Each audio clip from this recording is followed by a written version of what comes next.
Hey you lovely lot, and welcome back to my YouTube channel, Ceci Bella. Thank you so much for tuning in. Today's video is pretty much going to be self-explanatory. It's about my little man. I hope you enjoyed the video today. Make sure if you do, big thumbs up, like, subscribe, and let's get on with this video.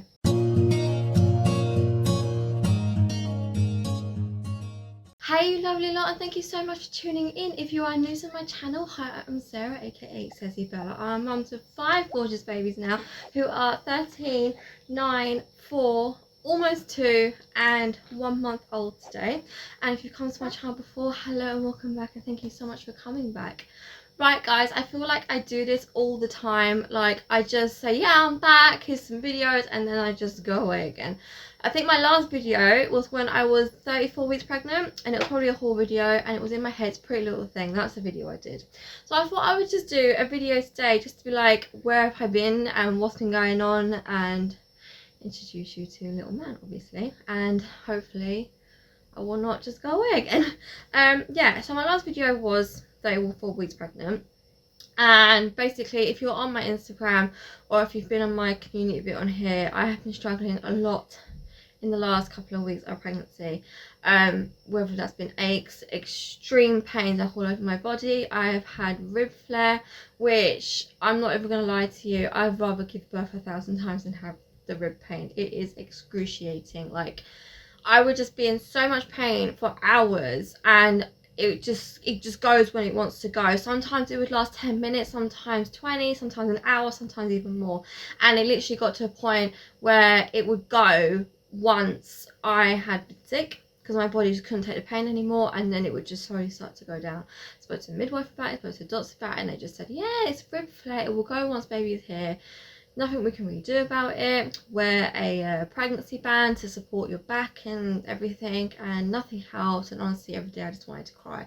So I had that pain, and then obviously other pregnancy pains, and then it's just already having 4 kids already, running around trying to do things, still trying to organize the house. As you can see behind me, I still have a box that needs to be unpacked, and we've been here for like what, 7 months now, so that's how well that's going. But yeah, so I was trying to keep up with my content on here, on Instagram and TikTok and everywhere else, wherever I am. I literally just couldn't do it anymore. I was just in too much pain. I kept putting status up to just basically say, like, I'll come back once baby's here, and he is here now. And it was just, honestly, I think it was the worst pregnancy I've ever had. Like, if this was my first pregnancy, I probably wouldn't want to get pregnant again. That's how bad it was.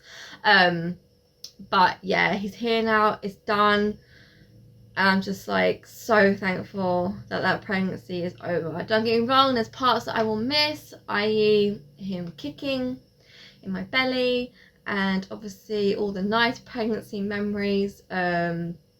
Trying to see, because it was such a horrible pregnancy, I'm trying to do the pros and cons here. But yeah, him just kicking, the feeling of, you know, baby's coming and being excited because another baby's getting added to the family. So obviously that was really exciting, and I wasn't having much morning sickness, which was fantastic, because all my other pregnancies I had so much morning sickness. But this one was actually really good. But I feel like the rib pain sort of just took over. Alright, we're not going to make you sick, but we're going to give you this pain instead. So maybe we would prefer being sick, I don't know.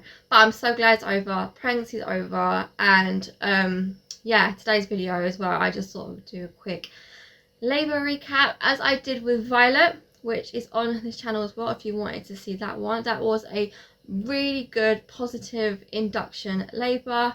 Well guys, here is a really negative induction labour, so let's get into that one. Right guys, so like I said, he is a month old today. He was born on the 1st of June.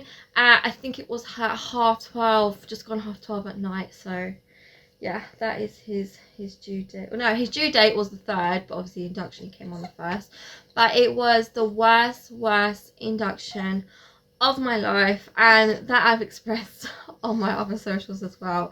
I've had all these questions about why was it so bad, tell us about it, so I thought I would just do a video. I was going to do a post, but typing it all out, I just thought it's too much to say, and my hands are going to get tired, so I thought I'd just do a video and get it all out on here, and then I've got it all out my system. It's done, it's dusted, let's just move on. Okay, right, so a negative labour experience. Right, I had to get an induction because they were saying that when I went to a scan, I think it was not my, I think I had a growth scan done, and they basically said that he was measuring bigger than what he was supposed to be. I think at the time he was measuring 7 pounds, and he was supposed to be like between like 5 and 6. So they said, do I have big babies? Like, is this normal for me? And I basically said no. So all my babies are like from 7 to 8.5, up to Sky. But when I had Violet, I had a scan done with her as well, and they said that she was going to be a 10-pounder. So in that sense, I guess, yes, I have had a big baby before, but that was literally like my first one. The others before were like normal size. So they thought, okay, Moose just has big babies. Obviously they knew Violet was a induction as well, and everything was fine. But obviously they were getting worried about him being big, as there's like complications if I wait till my due date, or if it goes over my due date, obviously him getting stuck, or his shoulders getting stuck on the way out, and just loads of like risks, me leaving it till they wouldn't have let me go over 40 weeks, but they said, we don't really want you to go to your due date, but we'll just keep doing scans to keep measuring how big he is, and if you need to get an induction done. I had another scan done after that one, and he measured a bit bigger, so they were like, yeah, you need to get an induction done. So I had to get booked in to see a consultant to basically just talk about my options. Did that, and they were like, yeah, you do need to get an induction done, but we're going to do something called Dilapan, which is basically like these mini rods that they put up you, and it absorbs all the liquid, and I think it softens your cervix so they can break your waters and you go into labour kind of naturally. And the thought of that just terrified me as well. I was thinking, what are these things they're going to shove up me? Like, because they were saying, oh, we just shove as many as we can up you. I was thinking, what are you shoving up me? And they're like, no, it's fine. It's these small little like matchstick kind of things. And I just thought, are you just being nice? Like, is this gonna hurt? Like, what's gonna happen? But yeah, that was the plan, to get the Dilapan done and just go from there. Obviously, before I saw the consultant and he was measuring big, they wanted me to test for general diabetes, basically the ones you get when you're pregnant. I've never had them with Violet. They said you probably don't have it, but just because he is measuring big as well, we should probably check you for it. So basically you get given like this home kit thing where you check your blood early in the morning, before breakfast, after lunch, and after dinner, and we do it for 6 days. And basically you email your readings in, and then the diabetic midwife team will get back to you to say if you have got it and what we could do from there and all that. I had obviously 6 days, and what was it, morning, before, after breakfast, lunch and dinner, so it's like 5 readings a day for 6 days, and out of all them days, 3 of my readings were higher than what they should be. So they said, yeah, you've got it. So I had to keep testing myself and just making sure it didn't go too high. FYI, I did keep testing myself, and I didn't have any more high readings. She did say one thing, because my high readings were mainly before breakfast and after dinner. Maybe I was having dinner too late, which I do tend to do, because obviously like I feed the kids first before I feed myself. And I did try and change that, and I had dinner earlier or with the kids, and it did make an improvement on my reading. So I'm thinking today as well that is probably what it is. But because I got high readings and they said you have got it, that's another reason why they wanted to do the induction. So back to what I was saying, saw the consultant, and yeah, booked in for an induction. Go to the hospital to have my induction at 4:30 in the afternoon. With Violet, it was like it had to be there by 10 in the morning. So this was like a big thing as well, from 10 in the morning to 4:30, basically towards the evening. I thought, I'm going to be in here for like ages doing this. Went in, got a baby heartbeat done, my blood taken, test your wee, all that, just monitor you. And they said, yeah, it's fine. Right, let's go and get the Dilapan done. FYI, my midwives, through this whole experience, were absolutely amazing. So I have no fault with the midwives. It was just everything else. and the doctor was really nice as well. So yeah, I got the dial-a-pan done, and I think I must have really hurt my partner's hand because I was just squeezing it so hard. Like, it wasn't like overly painful getting it done. So if you're watching this video and you're getting dial-a-pan done, it's not like ridiculously painful. I think it was more, I just don't like things.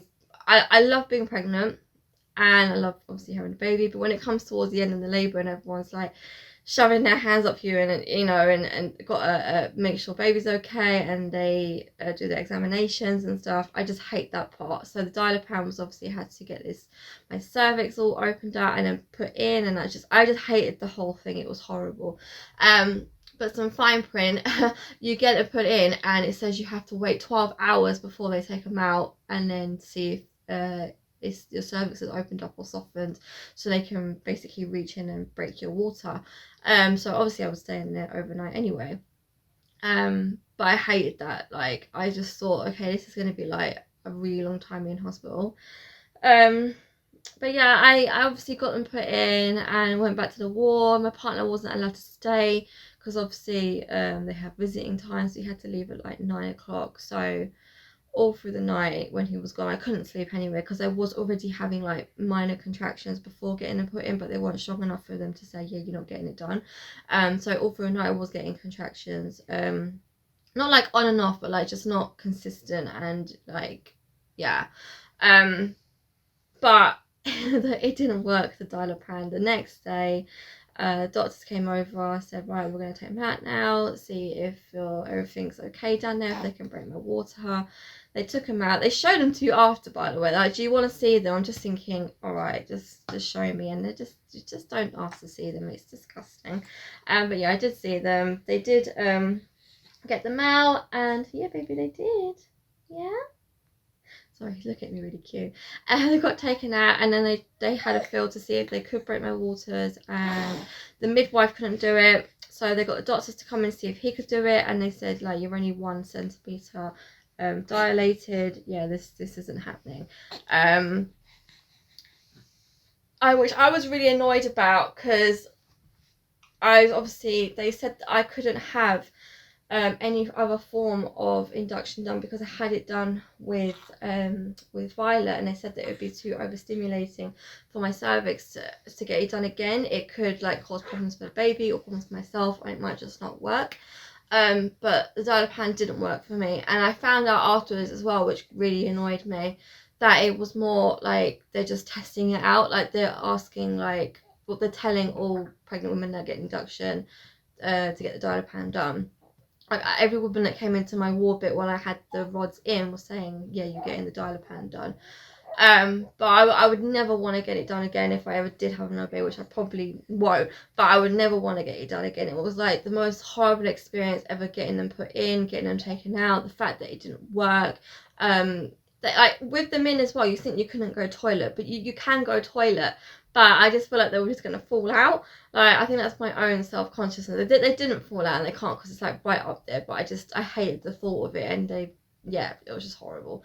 But yeah, it didn't work. My cervix, it was soft, but they couldn't break my waters, so they had to put, I've completely forgotten the name for this, so hopefully I'll put it in my description, but it's like this long tampon thing, and it's another form of induction. They put the gel, some gel in, pessary gel, and they obviously put the tampon looking thing in, and they said, right, we've got to leave this in now for a day, and then they'll check if I've dilated even more. I just thought, oh my god, how long is this going to take?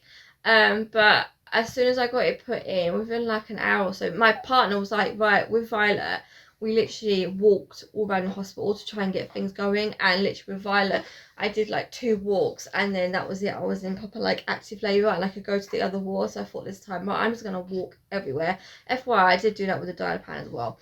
But so after I got it put in, I walked everywhere. We walked up and down the ward. We went to the shop in the hospital. We went to Costa.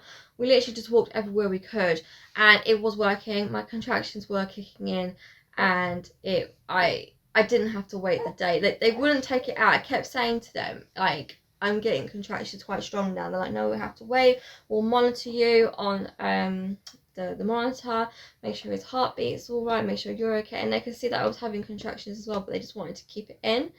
And it got towards the evening time, and obviously they had a change of midwives, and everyone that came in when I came in had already had their baby and gone home. I was like Jennifer Aniston in Friends. Like, I was the only one not having their child. I just thought, oh my god, this is my 5th baby. Like, why is he not coming out? I honestly thought this was going to be like the quickest labour ever, but it really, really wasn't. But towards the evening, I pressed my emergency button by my bed, and I was like, you got to listen to me. Okay, I'm having really, really strong contractions. Like, these are getting unbearable now. Please just, like, come on, I need to get this out, the tampon thing out. Can you please just have a look? And then she was like, okay, I'll examine you. She examined me, and she said that I was 3-4 centimeters, and I just thought, oh my god, is that it? Like, I had this in for hours already, because I got the Dilapan taken out in the morning. She took it out, took me to the other ward, because she said, right, we'll get a bed made for you. And literally, like, the contractions were just getting stronger and stronger and stronger. Like, I knew I didn't have to wait the day to see if it was going to happen. I knew the baby, he was going to come. So we went to the other ward, had the bed made, asked what kind of pain relief I wanted. I didn't want epidural. Gas and air, I can't stand. Like, it literally just makes me feel so sick. I tried it again, and it just wasn't happening again. They offer you, what was it called, like liquid morphine. I didn't want that. It just sounded like not legal. Like, I was like, are you sure I can have this? And like, we wouldn't offer it if you couldn't, but I just didn't want it. And yes, I pretty much tried to find a way of coping, and I found the most strangest way of coping. So obviously I tried the gas and air, and with the mouthpiece, every time I had a really strong contraction, I was biting on it instead of like inhaling it. And I don't know if it was at a point where I just wanted baby to be out now, but it really worked. Like, I think it just got my mind off it, like off the pain, just biting. It really, really did help. And I just thought, this is such a random way to get my mind off the pain, but it really, really helped. Like, I'm so thankful, because it definitely, with this induction as well, it was the most painful one. And they do say induction labours are more painful than going to labour naturally, because obviously you've got all this things to get baby to come out. But yeah, it was so painful. Like, I've never been that much painful. I was actually contemplating getting the epidural done, but obviously I didn't want to. But the biting did help. And literally, like, as soon as we went into the room, like an hour after he was here, he was born at 12:30, just after 12:30. Right, yeah, so he was hungry. Yeah, so he came at 12:30. Healthy, didn't get stuck. I was so worried the whole time that he was going to get stuck. Like, they drove it into me that he was either going to get stuck with his head, or his shoulders getting lodged, or something was going to go wrong. And like, literally every doctor or midwife or scan appointment I had said this was like things that can happen. I had it in my head that it was going to happen, and it didn't. I was so thankful. And especially this time as well, my waters broke by themselves. I didn't have to get them broken. It broke with a contraction, which was honestly like the best feeling ever. Like, I don't like them getting broke, with them breaking it, and the fact that I was able to do it myself, he was able to do it, was amazing. Yeah, and my placenta, I don't know if I said in my Violet video that it got stuck with Violet and Sky, and this time it came out, so that was another positive thing I'm taking from this experience. So my waters broke, and my placenta came out, and he came out fine, and he latched on really well with breastfeeding. I got my, famous toast and tea after you give birth, which was really nice, in the shower and everything.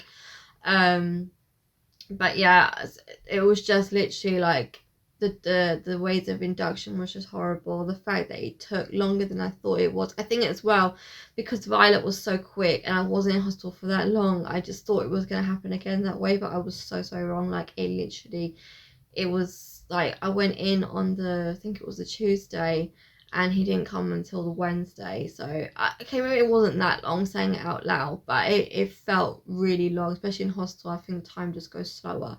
But it was just a horrible experience. I just think, why didn't it work, and why was he not coming quicker? Like, obviously, like I said, being my 5th, I thought he'd be here really quick, but he wasn't. But yeah, so he came, we moved to the to the next postnatal ward, and obviously partner had to go home again, which was another different experience, because when I gave birth back in London, your partner was allowed to stay overnight. Like, they literally had to sign like this like contract thing saying, yeah, they were staying and all this, but this time now they had to leave and they couldn't come back till the next day. So he left. Next day comes, midwives do their rounds, and the midwives were really nice.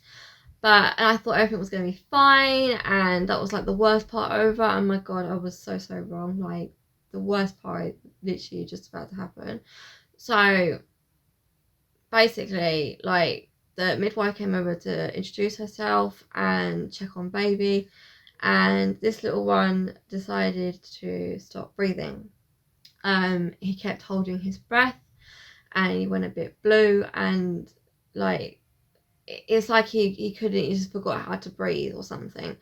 But I thought it was just mucus, and obviously I was trying to pat his back, and some mucus did come out, but he still wasn't breathing very well. So they literally took him and just said, follow us. Like, they didn't tell me anything that was going on or what was wrong with him. And obviously just giving birth as well, we saw her, me like trying to chase after my baby and his midwife. And they went into another room, had 1,000 people in this room with this oxygen thing on his face, and like, I kept saying, is he okay, like, what's going on? And everyone was literally ignoring me. It wasn't until another midwife came and got a chair for me and just like explained to me that he just needs help with his breathing. He's obviously got all mucus in his chest that he didn't get out yet. Try not to panic. I know it looks panicky, and obviously I just wanted to burst into tears because my partner wasn't there.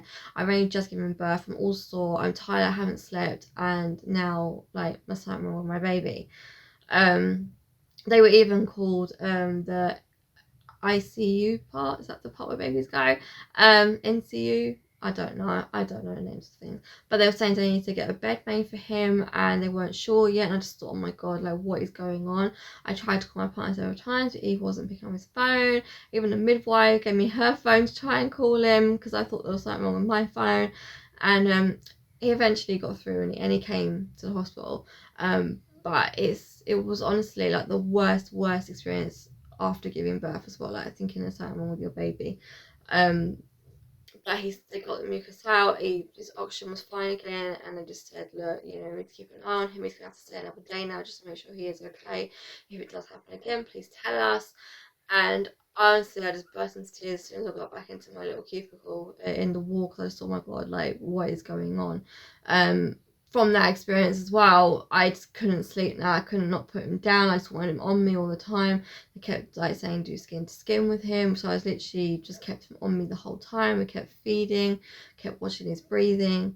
It was just horrible. Like, obviously I'm not explaining it very well, but if you like were there, it was absolutely horrible. And I'm so thankful my partner did come, because I could not cope with that like by myself. I've never had anything like that before with any of my babies, so it was an experience I just want to forget. But it was horrible. Like, it was just so horrible. So obviously from that we had to stay another day in hospital now just to make sure he was okay. Advice from the doctors. He's gone back to sleep now, bless him. But yeah, and obviously they had to keep check on me as well, because I was bleeding quite heavily. I forgot to mention, after I gave birth I had to go on the drip to make sure my cervix contracted well, so I didn't bleed too much. I went on that twice, as I did bleed quite a lot, but I knew that was going to happen because it happened with Sky and Violet. But yeah, it wasn't too bad, the bleeding. I was more concerned about him at this point. But yeah, I just kept an eye on him. Doctor kept coming over. He obviously had his hearing test on. He had his checked by the doctors, you know, when they check make sure the whole body's okay. He passed that as well. So overall he was like healthy. It was literally just the breathing and the mucus, and you could hear like he was trying to get it out, and he did get loads out in the hospital. And when we did eventually get home, he was still getting more out then as well. So I don't know how much he had in his chest, but it was horrible. So we did stay another day. The next day the doctor did come check on him just to make sure, because they had all our discharge letters done. It was literally he had to be okay before we went home, and obviously the doctor came over, they checked him again. They said he's fine, just bring him home and keep an eye on him, make sure his breathing's okay. If he's trying to get mucus out, obviously tap his back, help him, keep him upright. They even said about asked if we had a next to me bed thing for him, or we had a Moses basket. They said about maybe tilting it up instead of it being flat, because when he was flat he found it harder to breathe, so we tilted it up, which did help a lot when we got home. But yeah, I think that's pretty much what happened. It doesn't sound like a lot, but when you were there, it was just crazy. So we were in hospital for quite a few days, post labour and after labour. One of the most horrible experiences ever. I'll never want to do it again. But yeah, it was just, it's glad that he's here, he's healthy, he's fine, but the whole thing was just like traumatizing, like really traumatizing. It was horrible. And even now, so now I'm in the 4th trimester, I have been having like horrible problems as well. I still got, after I had Violet, they said every time you have a baby it just takes your body longer to get back to normal, and I've been having the worst rib pain, but it was different rib pain for when I was pregnant. I literally felt like I couldn't breathe, like my ribs were being squashed, my back was hurting, I couldn't even pick him up. It's only been like 2 days now where it hasn't felt like that, but it's getting better now. He's fine now, his breathing's fine now, and it's in the past now. But yeah, I'm trying to think of other things I've had now as well. So I had the rib pain, my bleeding has now nearly stopped. Everything, my body's starting to slowly go back to normal as much as it can after like a month, but slowly starting to get into a routine with the kids. The kids are absolutely obsessed with him, especially Stan. Now he has an older brother.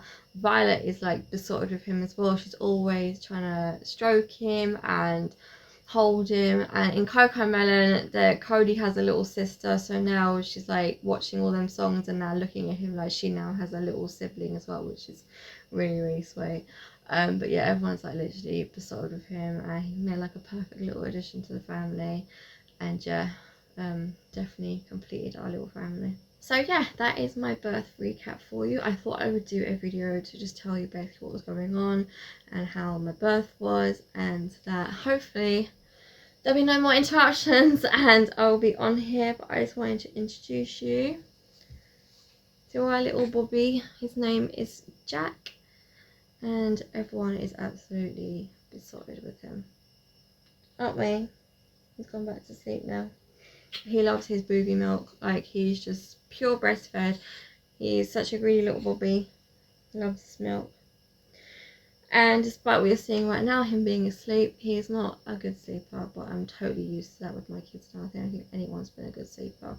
It's not that bad, like he sleeps alright. He's better than Violet, but we're getting there. He's still very little. Aren't you, baby? But yeah, that is going to be the end of my video for you. I do have another one coming out in a couple of days. I do have a H&M haul for me, as I'm trying to get out of leggings and tops that I'm in today and wear a bit more different variety of things. So I've got that coming out for you. I hope you enjoyed the video today. Make sure if you do, big thumbs up, like, subscribe, and I'll see you in the next one. Bye, lovelies.